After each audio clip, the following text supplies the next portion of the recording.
দেশব্যাপী খালকাটা কর্মসূচির অংশ হিসেবে সাভারেও খালকাটা শুরু হয়েছে। কর্মসূচি হাতে নিয়েছেন স্থানীয় সংসদ সদস্য ডাক্তার দেওয়ান মোহাম্মদ সালাউদ্দিন বাবু। এ বিষয়ে বিস্তারিত জানাতে সাভার থেকে আমাদের সাথে যুক্ত আছেন সহকর্মী নাজমুল হুদা। নাজমুল, দিয়াবাড়ি খালকাটা কর্মসূচি কি শুরু হয়েছে কিনা জানাবেন? আপনাকে ধন্যবাদ। এই মুহূর্তে রয়েছে আমি আশুলিয়ার দিয়াবাড়ি যে খাল, সেই খালে কিন্তু আপনারা জানেন যে এখন কিন্তু উদ্বোধন করেছেন, এবং আমরা যদি দেখাই যে খাল কাটার যে উদ্বোধন সেই কাজটি আসলে করেছেন। এখানে কিন্তু নেতাকর্মীরা রয়েছেন, এবং 1980 সালে জিয়াউর রহমান কিন্তু তিনি খাল খনন করেছেন এবং খাল শুরু করেছেন। শুধু খাল কাটাই না, এছাড়াও কিন্তু যে অন্যান্য যেসব কার্যক্রম ছিল জিয়াউর রহমানের সেই Bashundhara public school and college 2026 শিক্ষাবর্ষে ভর্তি চলছে।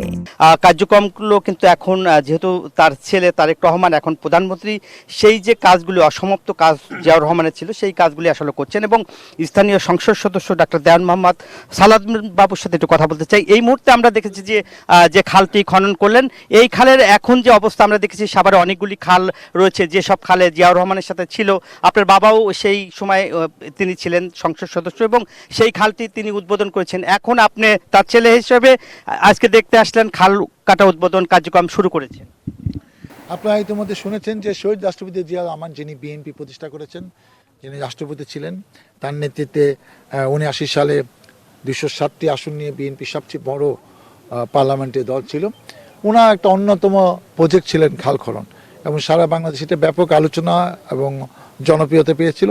তারই ধারাবাহিকতা আজকে তার সন্তান তারেক রহমান, মাননীয় প্রধানমন্ত্রী, গণপ্রজাতন্ত্রী বাংলাদেশ সরকার, উনি আবার নতুন করে এগুলো বিভিন্ন নির্বাচনী এলাকাতে এই প্রজেক্টটা চালু করেছেন। আমাদের বেশ কয়েকটি খালের নাম আমরা দিয়েছি, সেখানে আমাদের টাকা বরাদ্দ হয়েছে, এবং তারই ধারাবাহিকতা এই যে কাজী খাল, যেটা একসময় ক্যাপ্টেন হালিম সাহেবের নেতৃত্বে যখন মন্ত্রী ছিলেন উদ্বোধনী করেছেন আমার পিতা মোহাম্মদ দেওয়ান মোহাম্মদ ইদ্রিস সাহেব, উনি তখন এই এলাকার সংসদ সদস্য ছিলেন।